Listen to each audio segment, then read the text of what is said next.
लोग गहरी नींद में थे, भड़क उठी आग।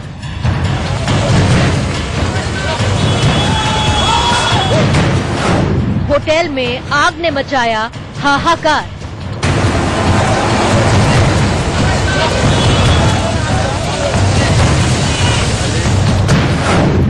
धधकती आग में हो गई 17 जिंदगी खाक।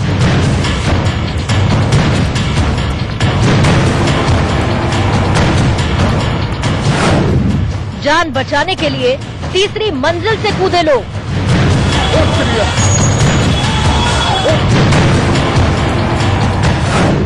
मौत के मातम की खौफनाक कहानी।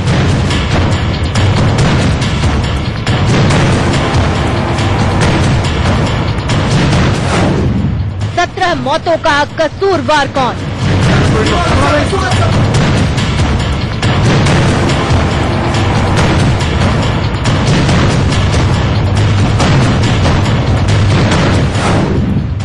The burning hotel. नमस्कार, मैं हूं आपके साथ मिशा बाजवा चौधरी। वो सुकून से सो रहे थे और मौत धीरे धीरे उनकी ओर कदम बढ़ा रही थी। कोई जश्न में शरीक होने आया था, कोई घूमने के लिए आया हुआ था। उन्हें क्या मालूम था कि जिस होटल को उन्होंने कुछ दिनों के लिए अपना आशियाना समझ रखा है, वही उनके लिए शमशान बन जाएगा। दिल को दहला देने वाली ये दास्तां दिल्ली के एक होटल की है, जहां आग ने 17 जिंदगियों को खाक कर डाला।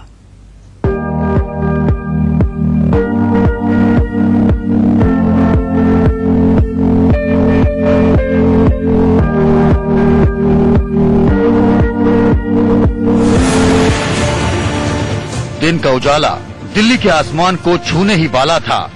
रात का स्याह अंधेरा बस चंद पलों में छटने वाला था। रात और सुबह के दरमियान थी गहरी नींद और हर तरफ पसरी थी खामोशी।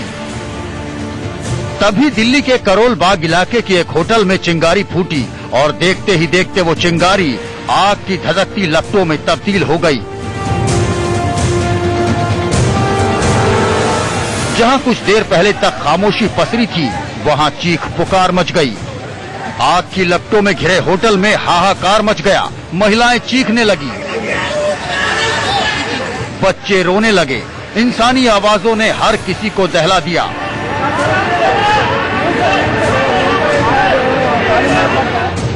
लोग चैन से सो रहे थे और तबाही दबे पांव आई।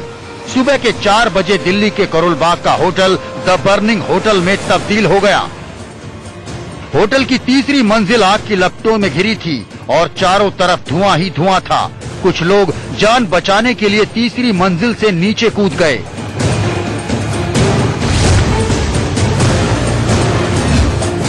धधकती आग, रोंगटे खड़े कर देने वाली ये तस्वीरें दिल्ली के करोल बाग के होटल अर्पित पैलेस की हैं, जहां आग में झुलसकर 17 लोगों ने दम तोड़ दिया। मरने वालों में महिलाएं और बच्चे भी शामिल हैं। बताया जा रहा है कि मरने वालों में ज्यादातर लोग दिल्ली आए टूरिस्ट थे। म्यांमार और कोची से आए लोग भी इनमें शामिल थे। कुछ अन्य लोगों की हालत गंभीर बताई जा रही है, जिन्हें दिल्ली के अलग अलग अस्पतालों में भर्ती कराया गया है। बताया जा रहा है कि इस घटना में ज्यादातर मौतें दम घुटने से हुई हैं। होटल के एसी कमरों की खिड़कियां पैक थी, जिस वजह से धुआं बिल्डिंग से बाहर नहीं निकल पाया। धुआं कमरों में भरता चला गया। गहरी नींद में होने की वजह से होटल में ठहरे गेस्ट धुएं और आग की चपेट में आते चले गए। हालांकि अस्पताल पहुंचे कई शव जली हालत में भी मिले हैं, लेकिन माना जा रहा है कि दम घुटने की वजह से वो लोग बेसुध होकर लपटों की चपेट में आए। आग लगने के दौरान जिंदगी बचाने के लिए कुछ लोगों ने बिल्डिंग से भी छलांग लगा दी। दिल्ली के करोल बाग इलाके में होटल अर्पित में सुबह तकरीबन 4:30 बजे के करीब भयंकर आग लग गई। ये वही होटल है जिसमें आग लगी थी। टॉप फ्लोर में इसमें आग लगी थी और आग इतनी बढ़ गई कि जो ऊपर छत पर टेंट वगैरह लगा हुआ है, इसमें ये भी पूरी आग की चपेट में आ गया और आग इतनी भयानक थी, इस बात का अंदाजा लगा सकते हैं। आप देखें कि यहाँ पर होटल की छत से 2 लोग अपनी जान बचाने के लिए कूदे और एक व्यक्ति इस गाड़ी पर आके गिरा तो शीशा भी ये पूरा टूट गया और ये देखिए पूरा यहाँ पर खून ही खून है। हालांकि उनकी भी स्थिति गंभीर बनी हुई है। लेडी हार्डिंग अस्पताल ले जाया गया था, जिसके बाद वहां से आरएमएल हॉस्पिटल में रेफर कर दिया गया है तमाम लोगों को। और आप देखें कि ये वही होटल है। ये तस्वीरें एक बार आपको फिर दिखाते हैं कि यहाँ पे इस वक्त दमकल की 25 गाड़ियां मौके पे हैं, 2 क्रेन मौके पे हैं, तमाम आला अधिकारी मौके पे हैं। होटल में बेसमेंट के अलावा 4 मंजिल हैं, जिनमें लगभग 45 कमरे बताए जा रहे हैं। उसके ऊपर रसोई बनी है। बताया जा रहा है कि आग पहली मंजिल से भड़की, जो ऊपर के फ्लोर पर बढ़ती चली गई। दिल्ली फायर सर्विस के एक अधिकारी के अनुसार जिस समय आग होटल में लगी, उसमें 100 से ज्यादा गेस्ट और 15-20 कर्मी मौजूद थे। जिनकी समय रहते आंख खुल गई, वो भागने में कामयाब रहे, बाकी अंधेरे और धुएं में फंस गए। आग कितनी भयानक थी, इसका अंदाजा इसी बात से लगाया जा सकता है कि आग को बुझाने में फायर ब्रिगेड की 26 गाड़ियां जुटी थीं। घंटों की मशक्कत के बाद आग पर काबू पाया जा सका।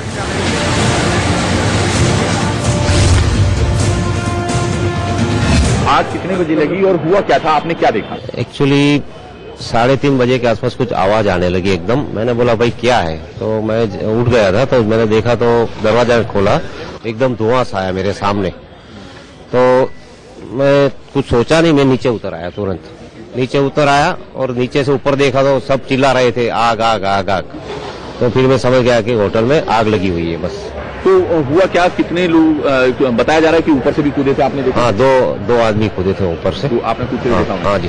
तो वो बच गए या नहीं? वो एक्सपायर हो गए। तो मैंने इनको सुबह 6 बजे डिपार्चर देना था नई दिल्ली। 4:30 बजे उठाऊं तो धुआं ही धुआं है। गेट खोला तो मैं बाहर नहीं जा पाया, 3rd फ्लोर में रुके हुए थे। उसके बाद में हमने विंडो का शीशा खोला तो सभी चिल्ला रहे थे बचाओ बचाओ। उसके बाद में 4:40 पे मैंने फायर को फोन किया है 101 नंबर पे। उन्होंने बोला हम गाड़ी भेज रहे हैं। मैंने कहा भैया हम ऊपर ज्यादा है, लिफ्ट वाला गाड़ी भेजना। उसके बाद में 10 मिनट में गाड़ी आ गया है। 2 गाड़ी आए तो उनका सीढ़ी नहीं खुला। एक बार उन्होंने सीढ़ी उल्टा लगा दिया।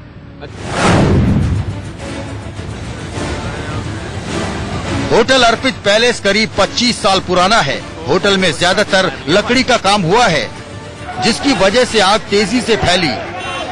होटल में फायर सेफ्टी के इंतजाम भी नहीं थे। गेस्ट हाउस और होटल में एग्जिट के लिए अलग रास्ता उपलब्ध होना चाहिए, लेकिन यहाँ ऐसा नहीं था। सारी विंडो एसी की वजह से पैक थी या जाम हो चुकी थी। दमकल कर्मी सीढ़ियों के सहारे कमरों की खिड़कियां तोड़कर दाखिल हुए, वहीं से लोगों को बाहर निकाला गया। आग लगने की वजह शॉर्ट सर्किट मानी जा रही है।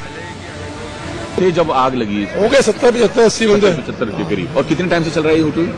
26 साल से 94 में चालू हुआ। फायर एनओसी वगैरह सब कुछ हर चीज है, हर चीज है। आग कैसे लगी, क्या वजह? Short circuit. शॉर्ट सर्किट हुआ। कैसे शॉर्ट सर्किट? बेटा एसी किसी ने ऑन किया, उसके ऊपर जो एक होता हार्ट में, वहां से हुई है। 109 रूम से शुरू हुई है आग जो हुई है। उसका आग चली गई पीछे ऊपर जी। कौन से रूम नंबर बता रहे हैं? 109। क्या जला? क्या जला? अब अंदर तो गए नहीं बेटा, अभी तक गए नहीं है। 109 से आग लगी है। होटल में पहले पुराने से जाते रहे तो हो जाते हैं बेटा, तो यही होते हैं। ऊपर क्या जला है? ऊपर किचन में पता ही नहीं, अब आग देखिए दूसरी जगह से। टॉप फ्लोर पे किचन है। ये टॉप टॉप फ्लोर का कॉमर्शियल इस्तेमाल अलाउड तो है नहीं, कैसे हो रहा नहीं किचन है, किचन है बेटा ऊपर। सर ऑक्यूपेंसी भी कितनी थी, कितने लोग अब रह रहे थे, कितने कमरे बुक थे, कुछ जानकारी? अब अभी होंगे बेटा 40 रूम लगे होंगे। पकड़ना राम भाई। 70-75 बच्चे तो होंगे। चश्मदीदों के मुताबिक सकरा रास्ता होने की वजह से आग बुझाने वाली गाड़ी की सीढ़ी अटक गई थी, जिससे दमकल कर्मियों को ऊपर जाने में देरी हुई। करोलबाग के गुरुद्वारा रोड पर स्थित होटल अर्पित पैलेस में कुल 45 कमरे हैं। इनमें कुल 55 लोग ठहरे हुए थे। मरने वालों में ज्यादातर लोग दिल्ली आए टूरिस्ट थे। हादसे में इनकम टैक्स के असिस्टेंट कमिश्नर सुरेश कुमार की भी मौत हो गई। वहीं घायलों में एक विदेशी महिला भी शामिल है, जो म्यांमार की रहने वाली है। ये महिला आग से बचने के लिए कूद गई थी। उसका राम मनोहर लोहिया अस्पताल में इलाज चल रहा है। मृतकों में 2 हिंदुस्तान पेट्रोलियम के कर्मचारी भी थे। इस दर्दनाक हादसे के बाद दिल्ली के मुख्यमंत्री अरविंद केजरीवाल ने भी मजिस्ट्रेट जांच के आदेश दिए हैं। साथ ही पीड़ितों को 5-5 लाख रुपए मुआवजे का ऐलान भी किया है। दिल्ली सरकार ने अपने 4 साल पूरे होने पर जश्न का कार्यक्रम भी रद्द कर दिया है। फायर अभी पता नहीं चला है, उसकी जांच चल रही है। इसके ऊपर हम मैजिस्ट्रियल इंक्वायरी ऑर्डर कर रहे हैं, जिसमें कॉज ऑफ डेथ भी पता करने की कोशिश की जाएगी और इसमें जो वायलेशंस थे इस होटल के और इस बिल्डिंग के, वो सारे भी इंक्वायरी में निकल के आएंगे। जो लोगों की मौत हुई है उनको सरकार की तरफ से 5 लाख रुपए सहायता राशि दी जाएगी। और दूसरा, अभी यहाँ के जो हमारे लोकल एमएलए हैं और ऑफिसर्स हैं, उन्होंने बताया इस एरिया में और भी इस किस्म के होटल्स चल रहे हैं जो इस तरह की वायलेशंस कर रहे हैं, तो उनकी भी सबकी ये रिपोर्ट आ जाए, उसके बाद इस एरिया में चलने वाले सारे होटल्स की वायलेशंस आइडेंटिफाई करने के लिए इंक्वायरी कराई जाए। बताया जा रहा है कि होटल में 40 कमरे बुक थे। लोगों के मुताबिक यहाँ एक ही परिवार ने 35 कमरे बुक किए थे। वो शहर में एक कार्यक्रम में शामिल होने आए थे। हादसे में 35 लोगों को सुरक्षित निकाला गया है, लेकिन 17 लोगों की मौत हो गई है। आग लगने से हुई इतनी तबाही के पीछे सुरक्षा के इंतजामों को ताक पर रखना है, फायर सेफ्टी नियमों का पालन न करना है। पुलिस होटल मालिक के खिलाफ सख्त कार्रवाई करने की तैयारी कर रही है, लेकिन सवाल तो ये है कि बार बार आग लगने की घटनाओं के बाद भी ऐसी लापरवाही क्यों होती है। तारीख 7 फरवरी 2019, नोएडा के अस्पताल में लगी भीषण आग। 7 फरवरी को ही नोएडा के सेक्टर 12 में मेट्रो हार्ट हॉस्पिटल में भयानक आग लग गई थी, जिसकी वजह से अफरा तफरी मच गई थी। आग पर काबू पा लिया गया और सभी मरीजों को सुरक्षित अस्पताल के सेक्टर 11 की दूसरी यूनिट में शिफ्ट कर दिया गया। हॉस्पिटल में फंसे मरीजों को शीशे तोड़कर बाहर निकाला गया। दमकल के करीब 6 गाड़ियों ने 2 घंटे बाद आग पर काबू पाया। तारीख 9 जनवरी 2019, नागपुर के अस्पताल में आग से हाहाकार। महाराष्ट्र के नागपुर में किंग्सवे रोड पर बने एक अस्पताल में आग लग गई। 10 मंजिला अस्पताल की इमारत कांच की बनी थी। ऐसे में दमकल विभाग को आग बुझाने में मुसीबतों का सामना करना पड़ा। आग लगने से भारी नुकसान हुआ। चश्मदीदों के मुताबिक इमारत में करीब 300 मजदूर थे। इमारत की तीसरी मंजिल पर दोपहर करीब 2 बजे आग लगी। उस समय इंटीरियर का काम चल रहा था। 17 दिसंबर 2018, मुंबई के अस्पताल में आग का कहर। मुंबई के अंधेरी इलाके में ईएसआईसी कामगार अस्पताल में आग ने तबाही का तांडव किया। 5 मंजिला इमारत की चौथी मंजिल पर आग लगी और फिर फैलती चली गई। आग की वजह से 8 लोगों की मौत हो गई। इस घटना में 3 दमकल कर्मी समेत 176 लोग जख्मी भी हुए। आग लगने की इन तमाम घटनाओं में फायर सेफ्टी नियमों की अनदेखी की गई थी, जिसकी वजह से भीषण तबाही मची। इंडिया न्यूज के लिए ब्यूरो रिपोर्ट। आग लगने की तमाम घटनाओं में अक्सर यही सामने आता है कि फायर सेफ्टी नियमों की अनदेखी की गई है। दिल्ली हादसे के बाद हमने देश के अलग अलग शहरों में जाकर यही जाना कि फायर सेफ्टी के नियमों का कहां पालन हो रहा है और कहां नहीं। देखिए ग्राउंड रिपोर्ट। और जिसके चलते लोगों की जान गई है। फिलहाल मैं हूं एक खैरानी रोड पे। ये रोड जो साकेनाका में आता है और ये रोड एक बहुत ही महत्वपूर्ण रोड है, क्योंकि ये अंधेरी जोगेश्वरी जैसे एरिया को, वेस्टर्न सबर्ब्स को सेंट्रल एरिया से कनेक्ट करता है, कुर्ला घाटकोपर जैसे एरियाज में। और ये वही इलाका खैरानी रोड जहाँ पे पिछले साल एक बहुत बड़ी आग लगी थी भानु फरसान मार्ट में, जहाँ पे कई लेबरर्स जो है उनकी जान गई थी। जी हाँ, और लेबरर्स जो है आग के धुएं में जो है ब्रेथलेसनेस के चलते जो उनकी जान गई। एक बहुत ही छोटे छोटे यूनिट्स पूरे खैरानी इलाके में दिखाई देते हैं। कहीं पे स्मॉल फैक्ट्रीज है, कहीं पे इंडस्ट्रीज है, और बट बहुत ही बड़े पैमाने पे ईटरीज जो है खाने पीने के जो है दुकान दिखाई देती हैं। यहाँ रुकेंगे एक छोटे से ब्रेक के लिए, फौरन लौटेंगे।